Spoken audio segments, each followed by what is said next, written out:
For decades, Pat Robertson stood as one of the most influential and controversial figures in American Christianity.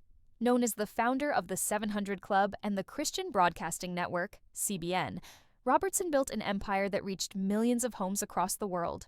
To many, he was a beacon of faith, spreading the message of God through television.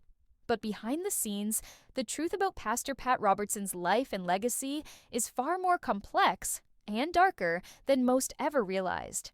Born in 1930 in Lexington, Virginia, Marion Gordon Pat Robertson came from a politically connected family.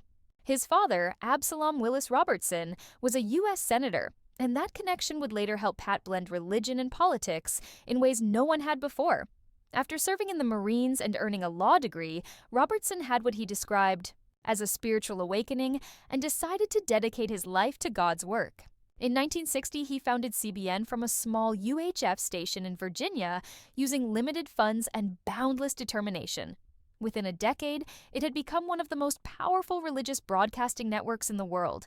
But Robertson's message wasn't just about faith. It was about influence. He combined preaching with political commentary, often blurring the line between religion and power. His show, The 700 Club, became known not just for prayers and testimonies, but also for controversial remarks and opinions that sparked outrage time and time again.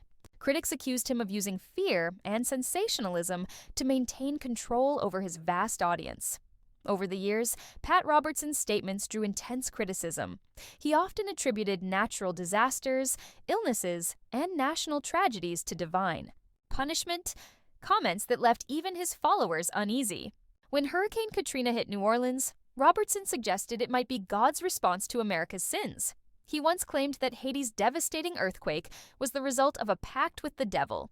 These remarks, broadcast worldwide, painted a troubling picture of a man who seemed to view suffering as divine justice rather than tragedy. Behind the pulpit, Robertson's empire continued to grow. Through CBN, he launched Operation Blessing, a charitable organization meant to provide relief to those in need. However, investigative reports later accused the ministry of misusing funds, allegedly diverting aid for business purposes, including diamond mining ventures in Africa. Though Robertson denied the allegations, the controversy tarnished his reputation as a spiritual leader devoted purely to service. Robertson's influence also extended deep into politics. In 1988, he ran for President of the United States, hoping to merge conservative faith with government power. While his campaign ultimately failed, it paved the way for the rise of the modern Christian right, a movement that would forever reshape American politics. Yet, even as his political sway grew, so did the shadows surrounding his ministry. Many saw his blending of religion and political ambition as dangerous, turning faith into a tool for control rather than compassion.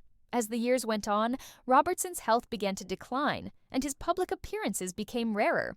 But his legacy, both admired and condemned, continues to spark debate.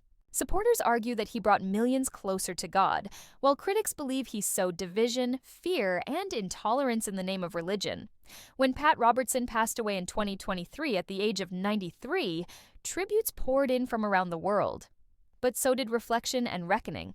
His passing forced many to confront the duality of his legacy, a man of faith who preached salvation, but whose actions often raised moral and ethical questions. The truth about Pastor Pat Robertson is indeed darker than many ever imagined.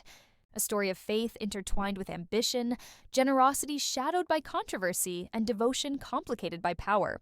For those who once saw him as a pure messenger of God's word, the revelations about his life serve as a sobering reminder that even the most celebrated spiritual leaders can have secrets hidden behind the light of their own ministries.